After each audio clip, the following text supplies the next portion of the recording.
पूरी बात सुनने के बाद वे फैसला लें। एक सज्जन का नियम था कि वे प्रतिदिन 3 गरीब लोगों को भोजन कराने के बाद ही स्वयं भोजन करते थे। एक दिन बहुत खोजने पर भी कोई गरीब नहीं मिले। ढूंढते ढूंढते दोपहर हो गई।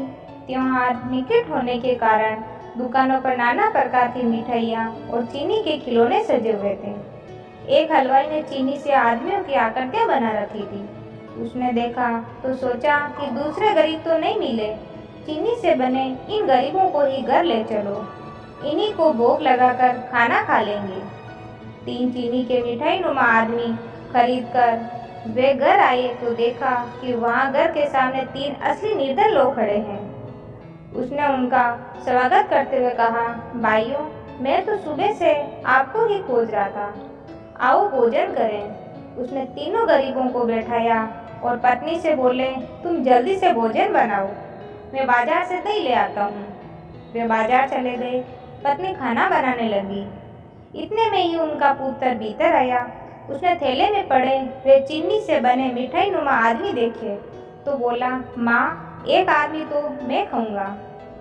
सामने वाले कमरे में बैठे आदमियों ने ये बात सुनी तो वे घबरा गई। इतने में उनकी माँ की आवाज़ आई, इतना उतावला क्यों होता है? अभी तेरे पिताजी आएंगे। यहाँ 3 आदमी हैं, एक तुम खाना और एक तेरे पिताजी खाएंगे और एक मैं खाऊंगी। उन तीनों आदमियों ने जब ये बात सुनी तो उनके होश उड़ गए कि आखिर हम लोग कहाँ आकर फंस गए। ये लोग तो आदमियों तक को खाते हैं, मनुष्य ने राक्षस मालूम पड़ते हैं। उसके बाद एक आदमी लघु शंका के बहाने घर से बाहर भाग गया।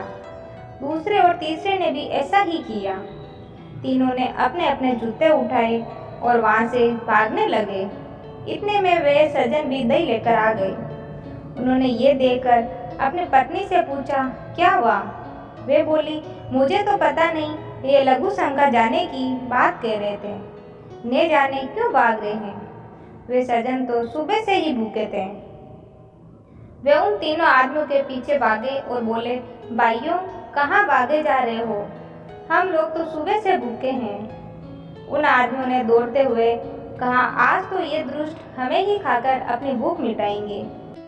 अतः वे सज्जन उन तीनों आदमियों के पास पहुँचे, उनकी बात सुनी, उन्हें चीनी के मिठाई नुमा आदमियों की बात बताई। तब उन तीनों की जान में जान आई और फिर उन सब ने भोजन किया। साथियों, कोई भी फैसला लेने से पहले हमें पूरी बात जान लेनी चाहिए, क्योंकि पूरी बात मालूम न होने से अच्छी भली बुद्धि में भी भ्रम पैदा हो जाता है। दोस्तों, ये कहानी अच्छी लगी तो लाइक और शेयर जरूर करें। ये कहानी सुनने के लिए बहुत बहुत धन्यवाद।